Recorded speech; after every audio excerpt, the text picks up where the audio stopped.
Hello and welcome to Morning Markets. I'm Roger Peterson. Thank you very much for joining us. Here are some of the stories we're tracking for you in the BNN Bloomberg newsroom.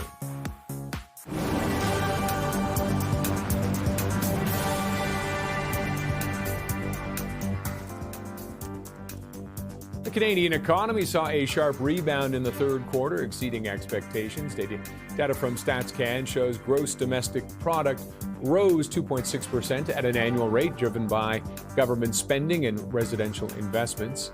Trade, however, still shows signs of weakness. Imports fell 8.6%, marking the largest decline since 2022. It was dragged lower by a drop in shipments of metals. Meanwhile, exports edged higher. In a flash estimate, StatsCan says the economy contracted in October by 0.3%.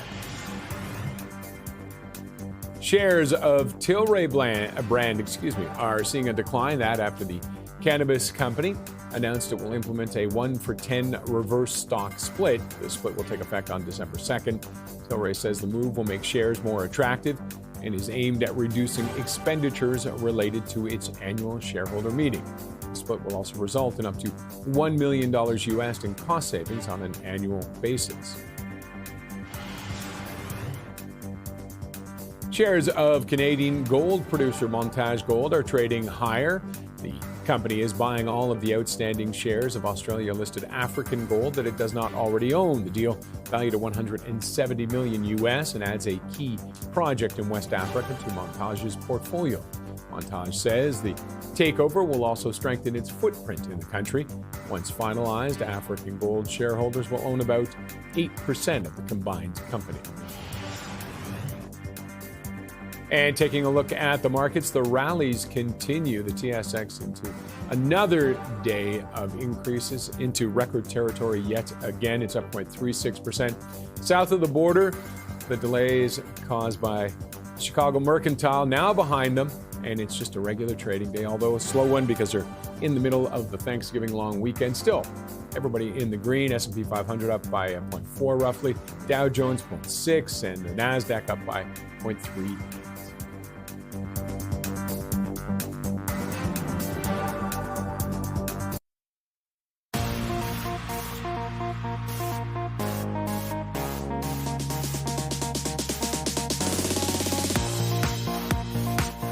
The Canadian economy rebounded sharply in the third quarter, suggesting, among other things, that the initial damage from the trade war may have worn off, or at least it looks like it. For more, we're joined now by BNN Bloomberg's Lindsay Biscay to talk about this. Lindsay, the numbers up. There are some reasons, though, some very different reasons on it. There are some different reasons, and a lot of economists are saying this looks good on paper, but maybe don't get too excited about it. But it is still surprising to see the numbers that were released today for the third quarter, 2.6%. That's way more than what most analysts and economists were expecting. A survey done by Bloomberg of 14 different economists were expecting an increase of 0.5%. So we saw 2.6 instead.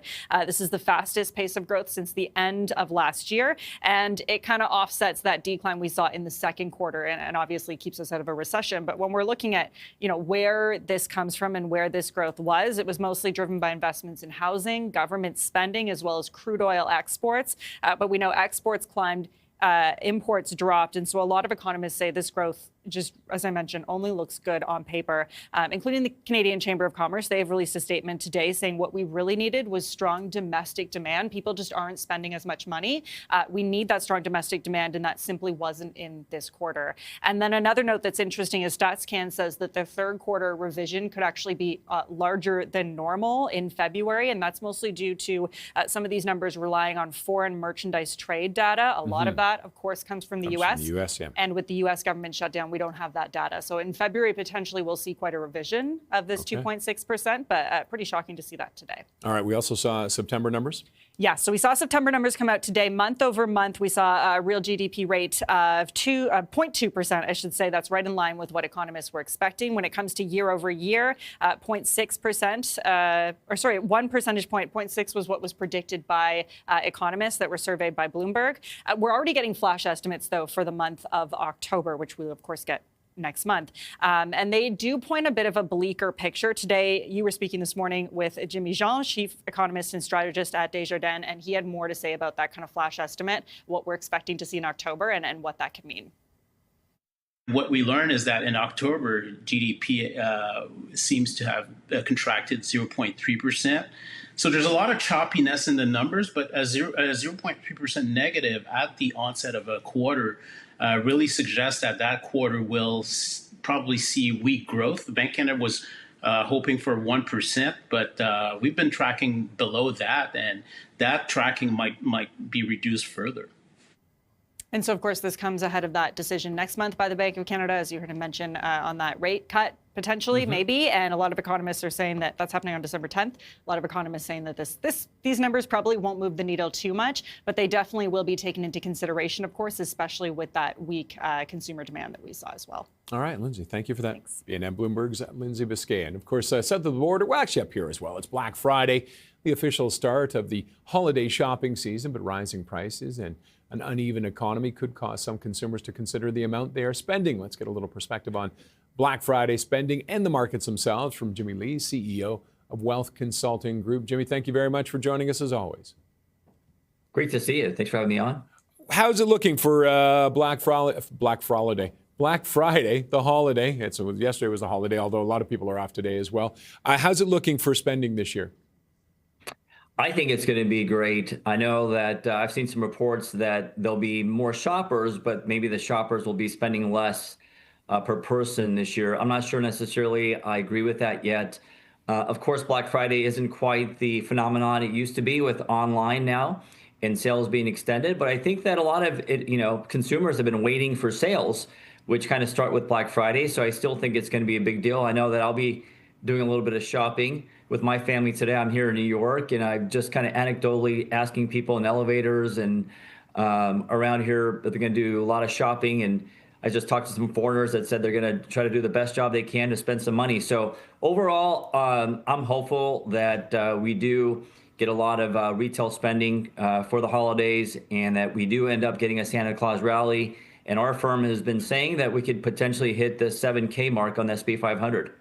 And how much weight does this holiday spending, does it have on a look at the economy, and also on the Fed, maybe a possible rate cut? If people aren't spending, or if people are spending, what kind of a factor will that be? Well, I think it matters, but I think the consumer is resilient, and the consumer will continue to spend because jobs, relatively speaking, are still good. But we know that employment is slowing, which I think the Fed should be focusing on more than inflation.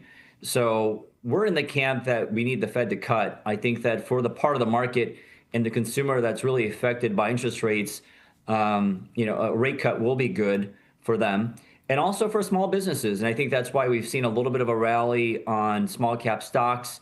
And I think as investors start to put the trillions of dollars in money markets back into something that's longer duration, I think some of that will find its way into equities, but also longer term bonds.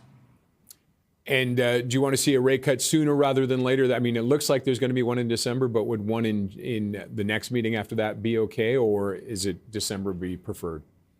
Personally, I think we need more cuts. I think that rates are restrictive. And I think, again, the parts of the economy that are affected the most really haven't participated. And so, if we want to continue to see broadening of the market, which all investors want to see, we do need rates to go lower. And as you can see, when 10-year drops below 4% in the U.S., you get to see those asset classes starting to rally, like the small cap stocks. We also think international stocks will do well, continuing their follow through from this year, as we've had a nice run in many countries overseas outside the United States. So we hope to see that continue to happen. And I think as, again, investors take that money off the sidelines, they'll look for value. And while tech might be bought on dips, I think they'll be looking at other areas in the markets that look to be more valuable in terms of lower prices. And where are you finding that right now?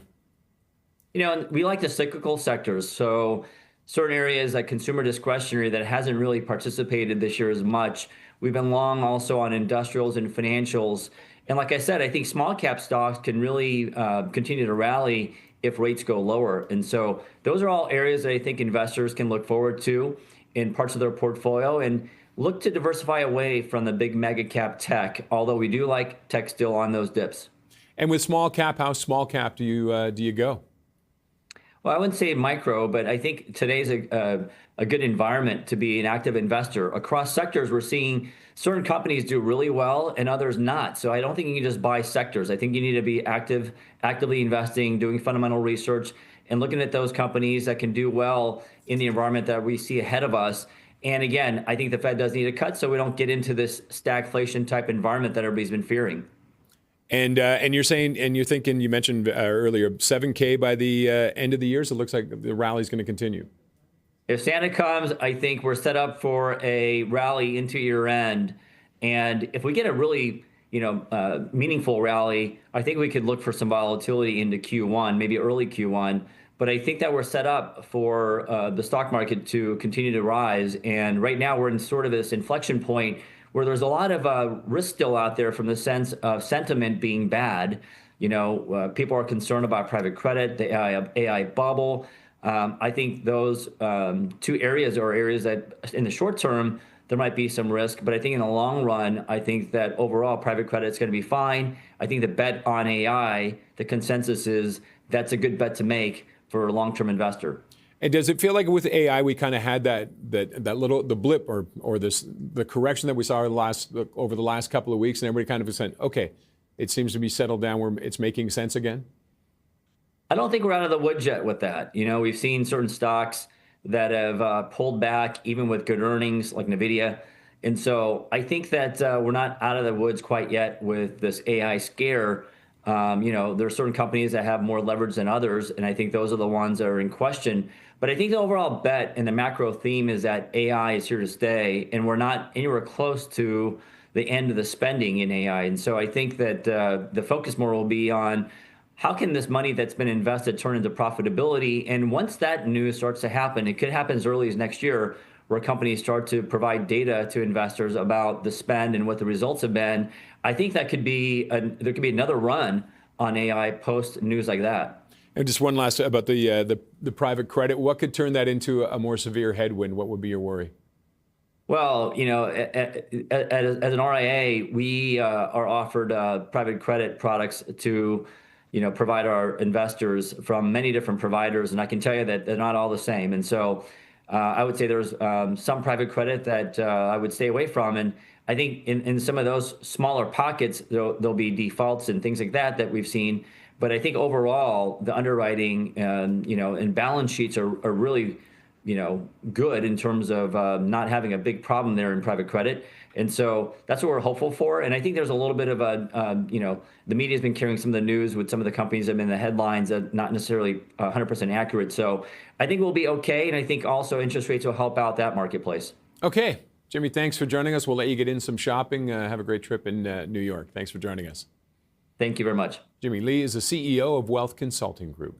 Up next, the federal government's agreement with Alberta could unlock an immense amount of new pipeline capacity, but big conditions remain. We'll have more on that after the break.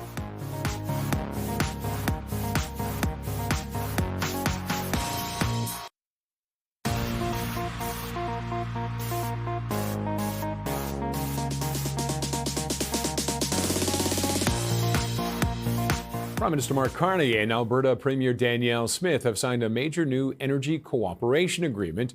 For more on the conditions that need to be met for a new oil pipeline to the Pacific to proceed, CTV's Mike LeCouture filed this report. Danielle Smith's excitement could not be contained. Alberta isn't getting a bitumen pipeline yet, but it is one step closer. This agreement includes a clear path to the construction of an over 1 million barrel per day Indigenous co-owned bitumen pipeline to Asian markets. If everything goes smoothly, senior government officials say construction could start in 2029. But there's one important caveat. If there's not a private sector component, there won't be a pipeline. That's just one of the conditions as laid out in the agreement, as is Indigenous co-ownership and collaboration with BC to share the benefits. There has to be a new carbon pricing agreement, and the Pathways Carbon Capture project must move forward for the pipeline to do the same. I don't know that the Prime Minister would have agreed to a new bitumen pipeline without Pathways, and we wouldn't have agreed to Pathways without a new bitumen pipeline. The carbon storage program is key to Canada meeting its commitment of achieving net zero greenhouse gas emissions by 2050. The federal Conservatives are criticizing the process, saying the Prime Minister could push this ahead using existing legislation. We even supported him, gives him the power to approve it. So we only need him to do one thing for this pipeline to happen.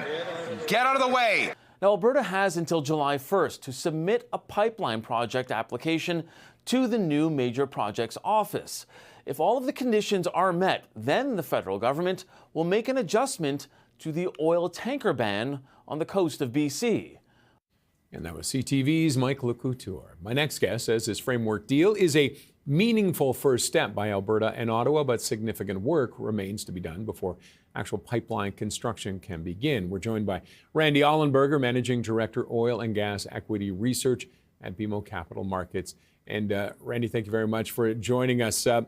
It's a first step, you call it meaningful, but what's the next step? What is the next big step that needs to be done then?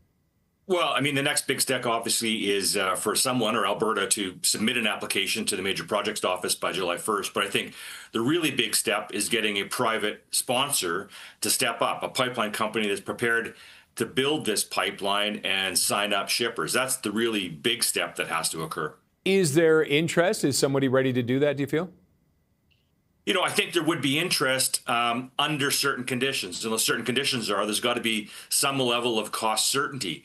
I don't think any private sponsor is going to step up and want to experience what we saw with Trans Mountain, which went from $7 billion to $34 billion. I don't think any private sponsor is going to be prepared to take that risk. So there has to be some level of cost certainty. And I think the first step to achieve that is to really find out why did Trans Mountain go from 7 to 34 billion and understand really what drove that and avoid those same mistakes. And how do we begin that process, and then how do we convince someone that it won't happen again? Well, there is a review underway right now of the TMX project and how that happened. So I think that step has begun. Beyond that, I mean, at the end of the day, it may require some level of backstop guarantee from somebody like the Alberta government in the event there is cost overruns that aren't due to things that are under control of the pipeline companies. So, as I said, there are a lot of things that have to happen. So we're a long ways away from the finish line, but it's a meaningful first step, really, just because it is a positive reset of the relationship between the federal government and the oil and gas industry here in Canada. And we spoke to the Premier yesterday. It didn't sound like there was any plans for any public money in this. She thought the markets would be interested in this. Do you think it can go forward without any public backing? Well, again, if we understand what the regulations are and under the conditions under which the pipeline could be built, I think it's possible. We've built lots of pipelines here in Canada before and haven't experienced the same thing that happened with TMX. So if we can build the pipeline under a reasonable set of guidelines and regulations, I think a private company will be prepared to step up. I mean, certainly from the perspective of do we have enough oil and gas to support an expansion of that magnitude? Absolutely. I mean, you know, there's 3.8 million barrels a day of identified projects, many of which have been already approved by the Alberta provincial government. So the opportunity is there. It's just a question of, you know, getting to understand what those really regulations and conditions are under which you'd build a pipeline. And with the private market, would they rather see almost zero government and less government better for this project? Well, I mean, absolutely. I mean, I think less government, involvement and regulation, I think is the preferred path forward here. But again, you know, you really do need to understand what are the conditions under which you can build this thing. What are the sorts of review processes? What's the exposure to court challenges?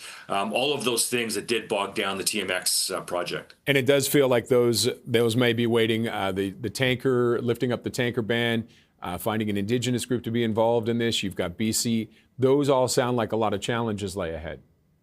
You know, I think. I think there's certainly a level of Indigenous interest here. So I don't think that that's probably as big a hurdle as you think. I mean, of the, I think, 114 Indigenous bands along the pipeline route, something like 100 of them are actually supportive of the pipeline. And so I think there is certainly probably an appetite for participation by a number of Indigenous bands. So I don't really think that that's as big of an impediment as really understanding what are the conditions under which you can build a pipeline. Now, we have heard, though, some coastal bands were saying no, they're not going to change their idea on that. Can they work around those, do you think? Well, I mean, it's not really for me to say, sort of, but I mean, certainly, as I said, I mean, there's a very high level of support from Indigenous bands across Western Canada, in Alberta and in British Columbia. It's really just the last group of bands, if you will, at the end of the pipe that are opposed to it. Whether or not you can reach an agreement with that, I mean, I really couldn't say. Okay. And if we do if everything does come together for this, and it looks like it's going to proceed, what kind of a timeline are we looking at, do you think? Well, I think, as you heard in the previous segment, I mean, it's possible you'd start construction as early as 2029. I suspect a pipeline of this magnitude would be, a build period of 3 to 5 years. So I don't think you'd see oil flowing realistically in probably the middle of the next decade. And could the price of oil be a factor on this? Well, the price of oil is always a factor in these projects. I think the advantage that we have is the oil sands are actually one of the lowest cost sources of supply in the world. So we actually fit very well on the cost curve, if you will. And so, we can survive a much lower oil price than many of our competitors, which just puts us in an advantage position to be able to supply a project like this. And what about the carbon capture project that's part of this, and the commitment to net zero? What kind of factors could they be, do you think? The Pathways Group is actually very keen to move forward. I mean, the CEOs involved in that have been meeting weekly for the last couple of years to discuss the Pathways project. So they are ready to go.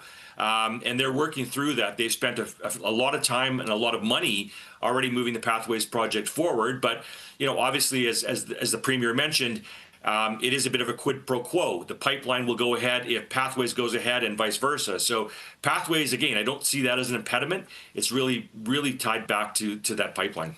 Okay. Randy, thanks as always for joining us. My pleasure. Randy Allenberger is Managing Director, Oil and Gas Equity Research at BMO Capital Markets. Coming up, we'll get a pulse check on some mining stocks, including First Quantum.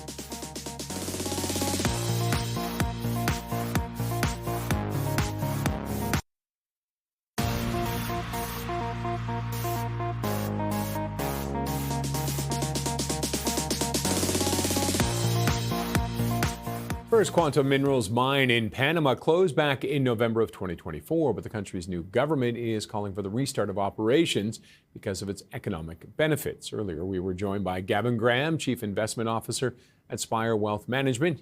He talked about why First Quantum and other mining stocks are on his radar.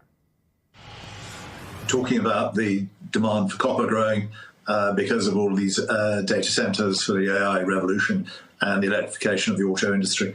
First Quantum is a major copper producer, about 400,000 tons a year.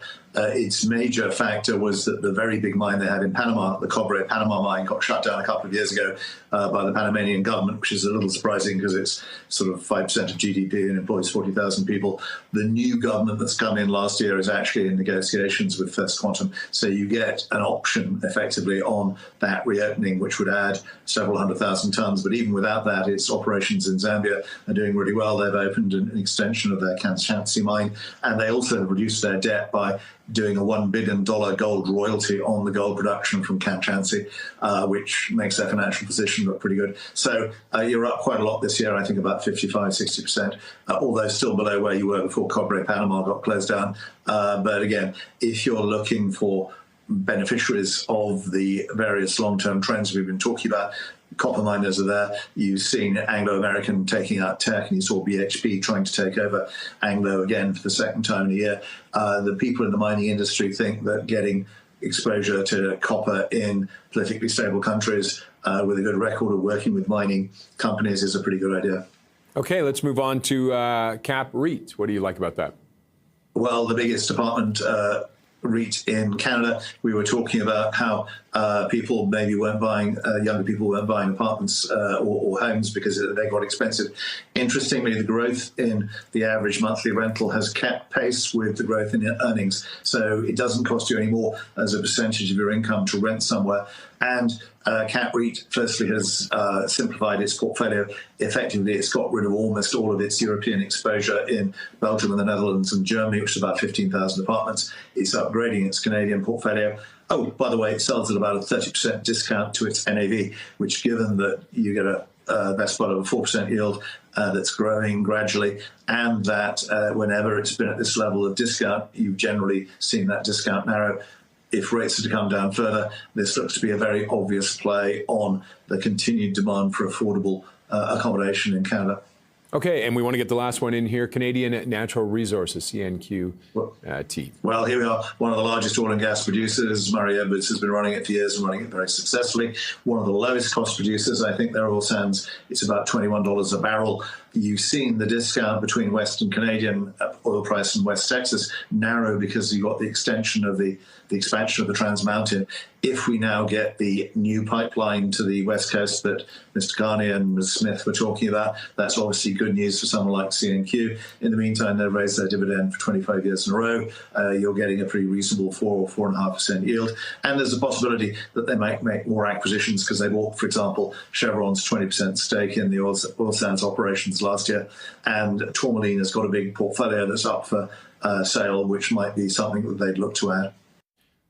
Kevin Graham is Chief Investment Officer at Spire Wealth Management. Coming up after the break, we'll find out how trade disputes and regulations are hurting Canada's food industry. That's next.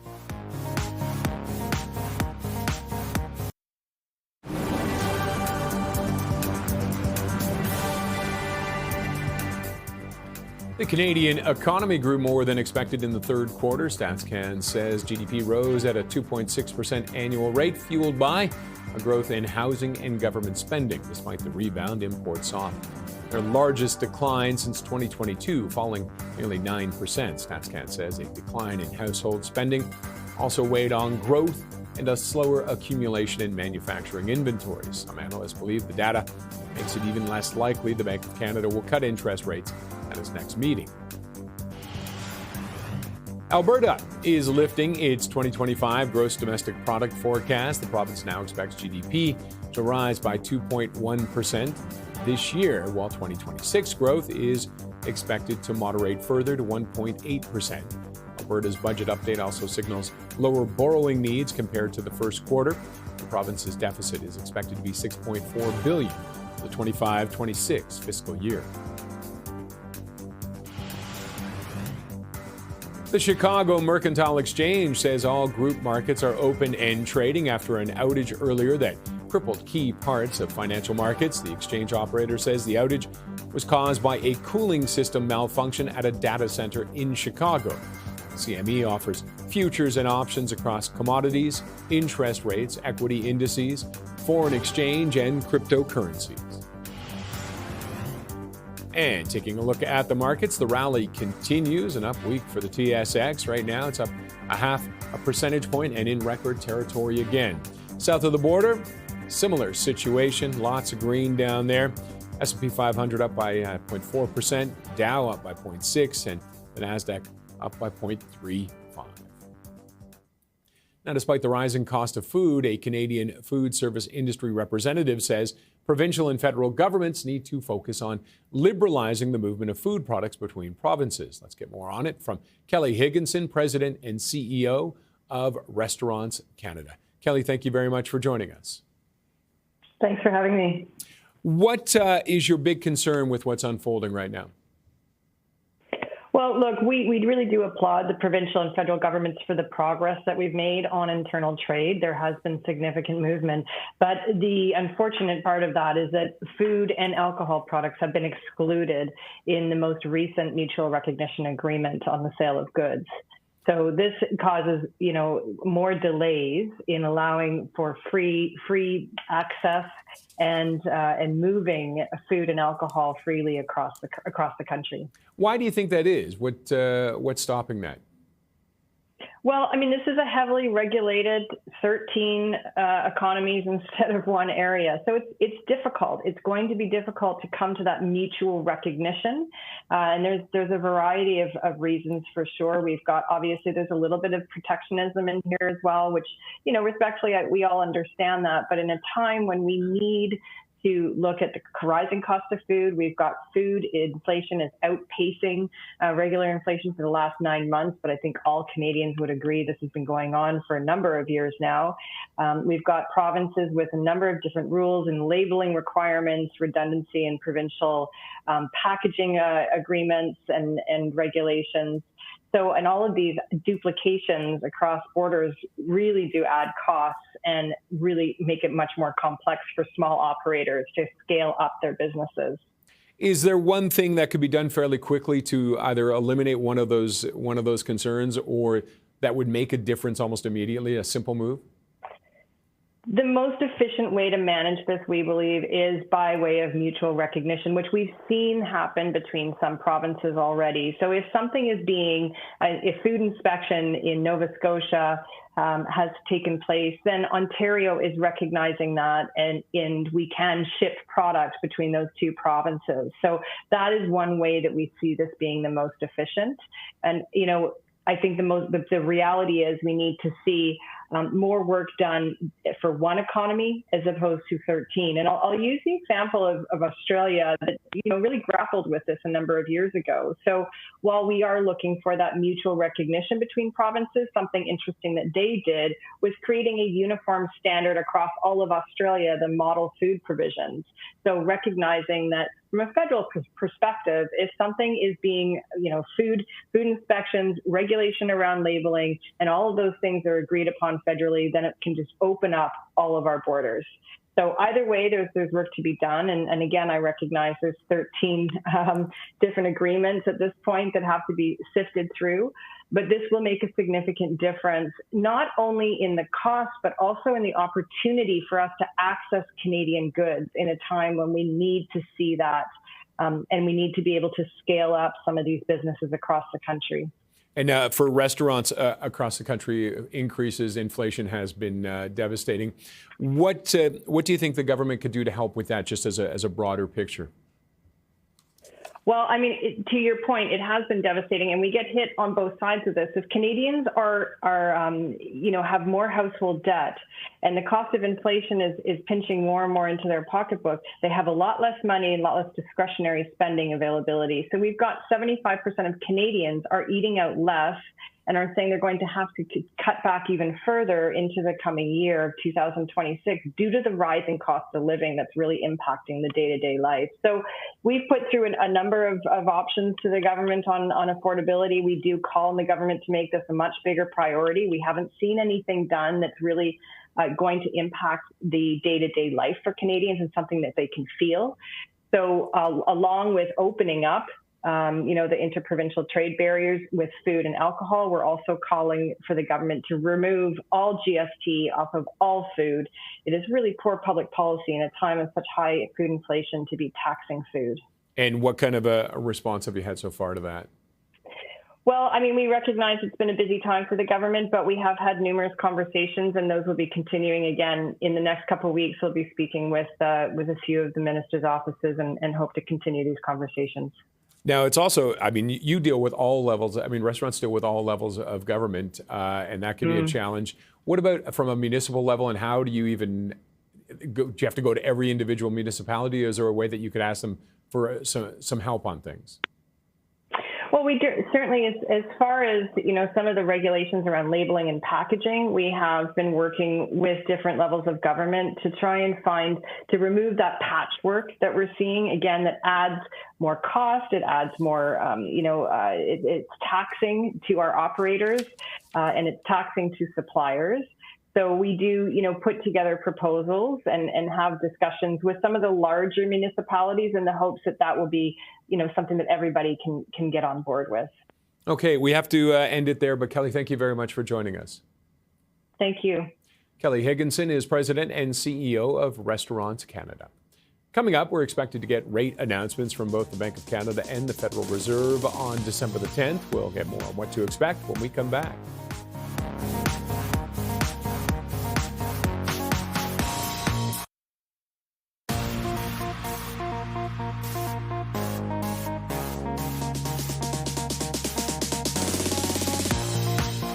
December 10th, we will get rate announcements from both the Bank of Canada and the Federal Reserve. Recent comments by Fed officials have helped revive hopes the U.S. central bank will ease.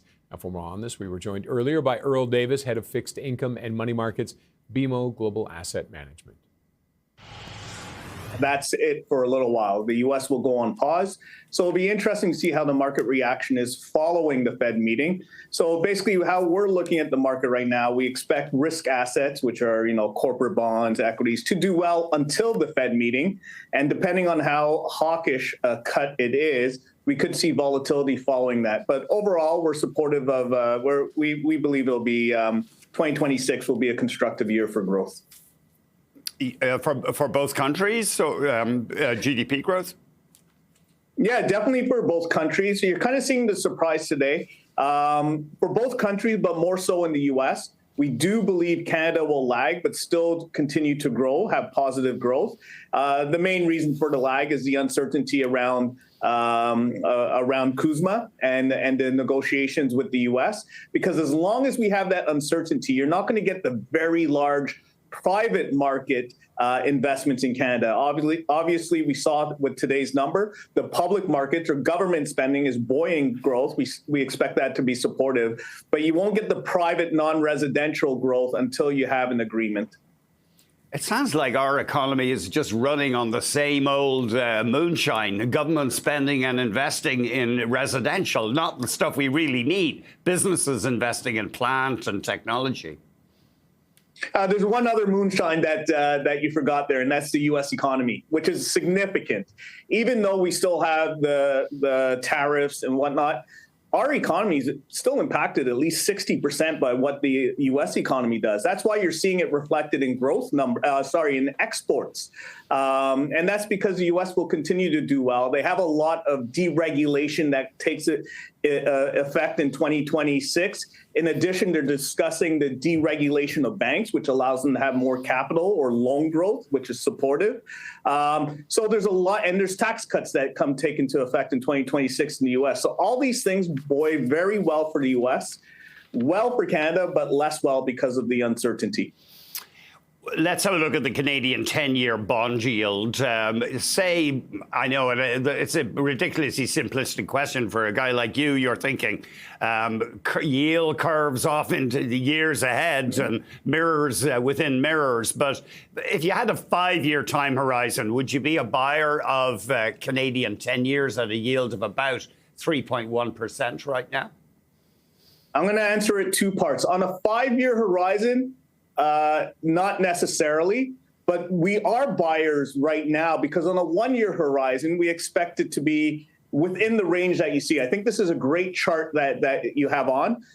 We do expect the range for bonds to be exactly the same range as we had for 2025. So call it 360 to 275 on your page here. Mm-hmm. So we're mid-range, so we're all right buyers. But if we get up to the 365 level again, which we expect is a possibility in 2026, we will be very large buyers and go overweight bonds for that 5-year outlook. So timing is important. The yield is important because the yield you buy it at is the yield you will have until maturity. That is why at these levels, we prefer corporate bonds because you get your 320 that you see here on a 10-year bond, plus you'll get an additional, call it 125 to 150 basis points, depending on what type of bond you're buying for a corporate bond. So we are buyers of corporate bonds, not government bonds at this point in time. I guess a couple of things could really hurt you if you hold 10-year bonds over the next few years. A ramp up in Canadian inflation. Is that a danger, do you think, Earl? At this point, no. And the reason it's not a danger at this point, just think about it very simplistically. It's about supply and demand. So because of the uncertainty of the negotiations with the U.S., there's less demand here in Canada. You saw that in today's number again, less imports, less spending. So that means you have excess supply. When you get inflation is when you have excess demand. So we're a little ways until that. It's not a concern in Canada until we get an agreement with the U.S. Then you have to analyze the inflation outlook. But right now, no, inflation is not a concern. And is there any risk of the bond vigilantes taking a run at Canada, given the threat to our economy from tariffs and also the low productivity growth? I would say, and almost, I don't say definitely often, but I'd say definitely not. Okay. And here's the reasons why. When the bond vigilantes take a run at bond markets, they're not just looking at Canada, they're looking at global markets. And there's many other markets that are more at risk than Canada. I can name 3 right off the bat. 4, UK, we hear all the goings on with the budget. France, same thing, budget and political issues. Japan, getting more fiscal spending. And ultimately, U.S. I think U.S. will have an inflationary problem before Canada does. So when the bond vigilantes are looking, they're not going to go to Canada as the first place to start selling bonds, which makes us feel very comfortable buying bonds in Canada, specifically corporate bonds. Andy was speaking with Earl Davis, head of fixed income and money markets, BMO Global Asset Management. Coming up, it's the most important shopping day of the year in the U.S., but also in Canada now. When we come back, we'll hear how demand this year is shaping up despite economic uncertainty and budget constraints for Canadians.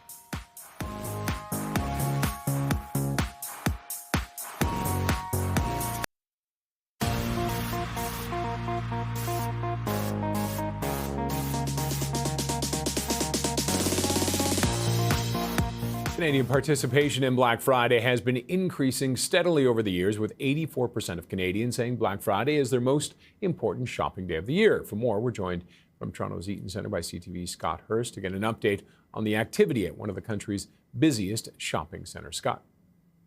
I would say it's steady, not crazy busy yet, but speaking with people down here and speaking with retail analysts over the past couple of days, getting ready for Black Friday and really the kickoff of what's being known as the holiday shopping season, you can expect malls throughout the country to get busier throughout the day. Of course, if you remember Black Friday 10, 15 years ago, there was this huge emphasis on door crashers, which meant people had to line up for hours ahead of time. There were people that would even show up to stores with little tents, chairs, so they could stay warm and sit down and not just have to stand there outside for several hours. That's not really the case anymore, because I'm sure you've seen on TV, on the radio, or just walking anywhere where there's retail stores, you've seen Black Friday promotions for days, if not weeks already. And so there isn't really the same focus on door crasher deals, but stores here in the Eaton Centre and malls across the country are still really invested in the in-store shopping experience of Black Friday. And so it's not all gone online. However, you can still get the deals quite early, days, if not weeks ahead. And of course, there's also the Cyber Monday phenomenon as well. And so there is a shift in how consumers plan to take in the day, but there is still a huge emphasis on people coming down to malls and going into stores and having the in-store experience when it comes to Black Friday itself. Maybe not the single day phenomenon that it was 10, 15 years ago, but it's still hugely important for retailers, whether it's online or a day like today being in store itself. And a lot of people still plan to take advantage of the in-store deals that we're seeing here at Eaton Centre. Yeah, I do remember that footage we used to see of people getting into fisticuffs and pushing each other. Yeah, that seems to be a thing of the past. Budgets are under stress this year. How are Canadians planning to spend this year? Yeah, what we're hearing from retail analysts, and I can reference a survey from the Retail Council of Canada, is that Canadians are expecting to spend relatively what they have been over the past couple of years. But you mentioned affordability. All of our budgets are, of course, under a lot of strain. Affordability is a huge concern, and Canadians are also particularly attuned to price increases potentially related to the whole tariff battle with the Trump administration, with the United States, and what that means for their budget. So even though a lot of Canadians are still planning to spend roughly the same, they're trying to make those dollars go further, and then that means looking at sales, shopping around for sales, whether it's online, going to several different websites, or here in malls and at different stores, trying to compare prices and wait for the sales, wait for the deals like Black Friday deals so that they can get the best bang for their buck. And a lot of people still plan to see if those sales will actually match up when they come in store. more when they come to malls like Eden Centre. But there also is still a significant amount of Canadians who are interested in buying Canadian as much as possible. So if affordability is the main concern, there still is a significant amount of Canadians who are doing their best to keep their dollars north of the border, as we've seen a lot of Canadians continue on with this buy Canadian push. All right, Andy was speaking with CTV's Scott Hurst.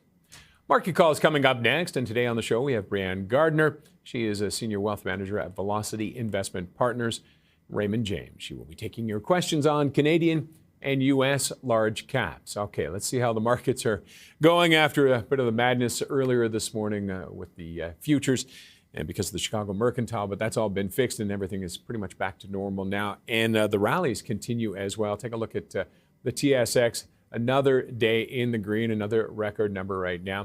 It is up nearly 0.5%. Take a quick look at Wall Street as well to see what they're doing, and then we're going to come back to see what's driving the TSX right now.